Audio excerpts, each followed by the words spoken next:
Have you ever experienced that eerie feeling that someone or something was watching you? That an inanimate object had in actuality come alive? In a museum in Key West, Florida, many have not only experienced that feeling but have also witnessed it when viewing one of the most haunted objects in the world. The museum is home to a doll named Robert. Robert appears to be an innocent child's toy from a bygone age. However, the doll's childlike appearance seems to mask something dark and mysterious. Once a child's plaything, Robert is now believed by many to be haunted and is often held responsible for tragedies that befall those who disrespect him. Find out more about Robert in this video.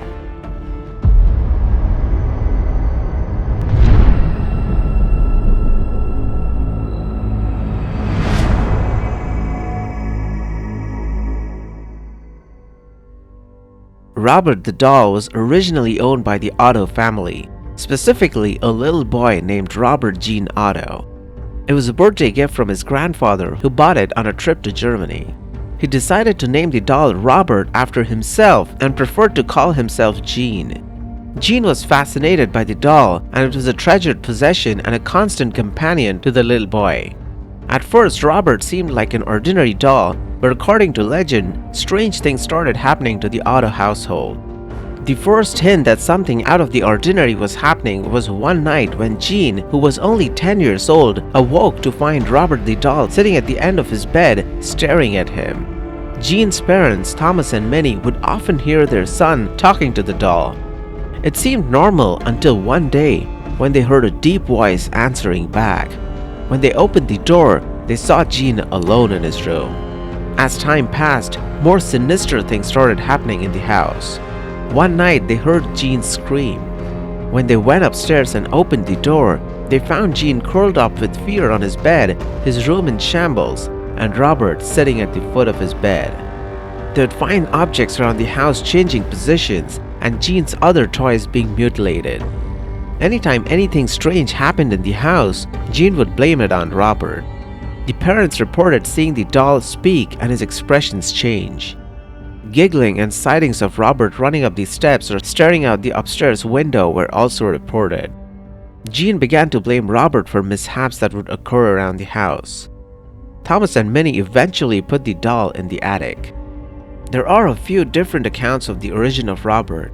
Some people believed that it was a voodoo doll given to the family by their servant as an act of revenge against the Ottos for mistreating her. Robert was said to be made of human hair and stuffed with straw. After some digging, Robert's origins were traced to the Steiff Company, the same toy maker that first manufactured a teddy bear in honor of Theodore Roosevelt. In any case, Gene loved his doll. He even dressed the doll in his own sailor costume, which remains on the doll even today. Could the story of Robert being a voodoo doll be true? The Otto family employed two servants from the West Indies, William and Emmeline Abbott. The Abbotts were a married couple who worked for the Ottos for many years. There have been rumors of Emmeline Abbott having an affair with Gene's father, Thomas. Information obtained from several documents is cause to suspect that Thomas may have been unfaithful. According to Minnie Otto's journal, her husband received a lot of attention from women and that women in the community resented her because she wasn't from a wealthy background. After her husband's death, Minnie also did not want to be buried in the family plot. Emmeline tried to file a lawsuit against the Ottos after Thomas's death, but there is no substantial evidence to prove that Emmeline Abbott and Thomas Otto had an affair. Between 1900 and 1910, Emmeline Abbott was pregnant and lost a child. Another bit of interesting information is that a few people said that they have seen the spirit that haunts Robert, described as a mulatto or a light-skinned black child. When Gene moved out of their home for college, Robert was left up in the attic. Gene studied art and got married to a woman named Annette Parker. Gene and Robert were separated for around 27 years. After Gene's parents died, he moved back into their family home with his wife. The home is now known as the Artist House. Once he settled back with Annette in the home, he was reunited with Robert. The adult Gene was constantly accompanied by Robert, much to the distaste of his wife, who is said to have loathed the doll. She put Robert in the attic, but Gene told her that Robert was angry and demanded a room with a view. Despite Anne's objections, Jean moved Robert out of the attic and placed him in the turret room. Robert was seated near the window. Neighbors and people who passed by claimed to see Robert move about from window to window. The citizens of Key West heard about Robert and his evil doings. Many people walking by the home reported that the doll watched from the turret room and mocked them as they passed.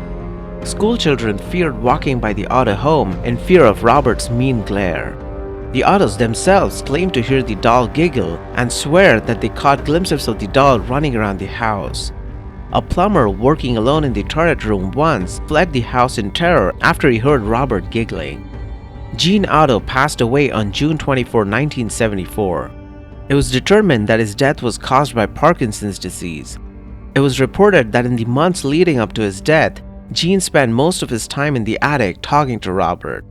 After Gene's death, Annette was sane enough to get out quickly and leave Robert behind in the house. A woman named Myrtle Reuter purchased the Otto home in 1974. The new family who took over the old Otto house had a 10-year-old daughter, and the girl started having horrific nightmares and had become convinced that the doll was trying to kill her.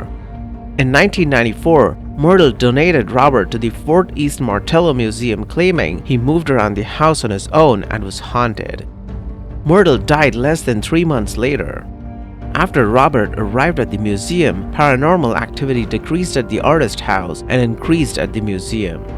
According to legend, the doll has supernatural abilities that allow it to move, change its facial expressions, and make giggling sounds. There are theories that there is a portal within Robert. Taking a picture of the doll without asking his permission is one of the things that causes people to be cursed. Those who visit Robert are warned about photographing him. Visitors are advised to be polite and introduce themselves, never take photos or videos of Robert without asking his permission, and to never question Robert's power or mock him. Robert is now displayed in a new display case which was donated by someone who's a fan of Robert. He's considered to be one of the most haunted objects in the world and is an extremely popular tourist attraction.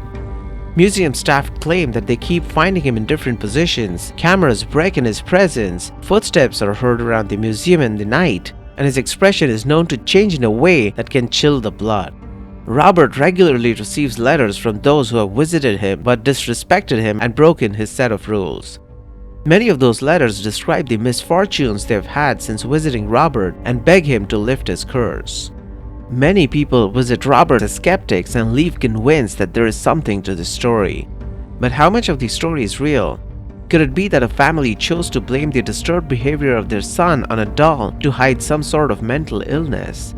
The idea of the curse has been reinforced for nearly 100 years now, and strange things do happen around Robert.